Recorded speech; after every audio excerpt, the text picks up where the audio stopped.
এমন একটা দিন আসবে যেই দিনের দৈর্ঘ্য হবে 50,000 বছর। সেই দিনটা সিংহাসনের রাজা থেকে শুরু করে সকল মানুষের একটাই প্রশ্ন থাকবে, একটাই পরিচয় থাকবে, আর সেটা হচ্ছে সে গুনাহগার। আল্লাহ সুবহানাহু ওয়া তাআলা বলবেন, লিমানুল মুলকুল ইয়াউম, এখন রাজত্ব কার? পরবর্তীতে আবারই আল্লাহ সুবহানাহু ওয়া তাআলাই বলবেন, লিল্লাহি ওয়াহিদুল কাহ্হার, এখন রাজত্ব সব আমার।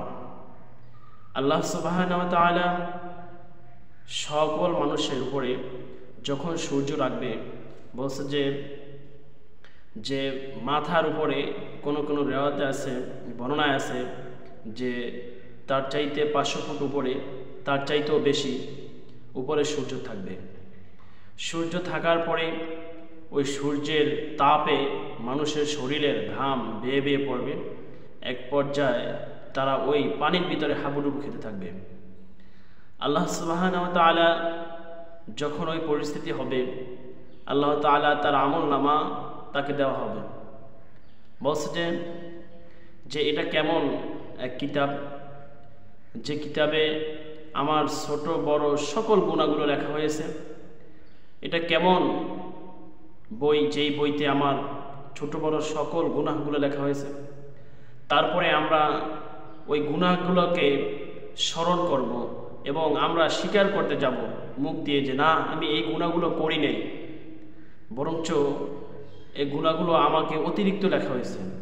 আল্লাহ সুবহানাহু ওয়া তাআলা প্রত্যেকটা অঙ্গ প্রত্যঙ্গর সকল কিছু তার জবানকে খুলে দেওয়া হবে এবং জবানকে বলা হবে যে তার হাত দ্বারা যেই গুনাহগুলো হয়েছে তার হাতে সাক্ষী দিবে, তার পাও দ্বারা যেই গুনাহগুলো হয়েছে তার পাও সাক্ষী দিবে।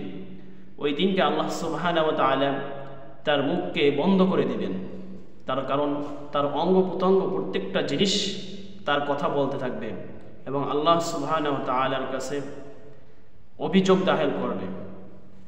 চোখ সে অভিযোগ দাখিল করবে, মুখ কান সে অভিযোগ দাখিল করবে, হাত পাও প্রত্যেকটা জিনিস অভিযোগ করবে যে আমরা ভাবতেছি যে আমার মুখ তো বন্ধ হয়ে যাবে, তারপর থেকে আর কেউ দেখবে না এবং আমি যে গুনাহ করতেছি এর কোনো বিচার হবে না।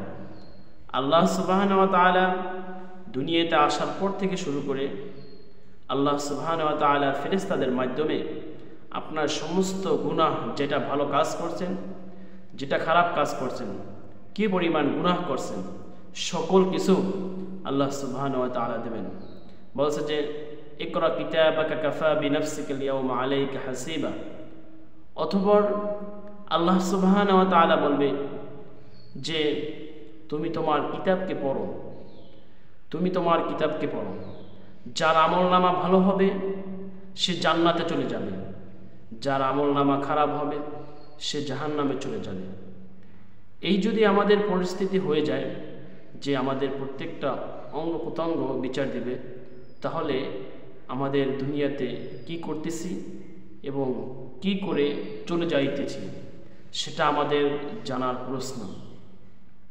আমরা যদি প্রতিদিন মৃত্যুর কথা স্মরণ করি, তাহলে আমাদের যে ভয়, কবরের কথা যদি স্মরণ করি, যেই ভয়গুলো আছে এবং পরকালে আমার যেতে হবে সেই বিষয়টা যদি আমরা স্মরণ করি, তাহলে আশা করি আল্লাহ সুবহানাহু ওয়া তাআলাকে এবং আল্লাহ সুবহানাহু ওয়া তাআলার নাফরমানি কেউ করতে পারি না।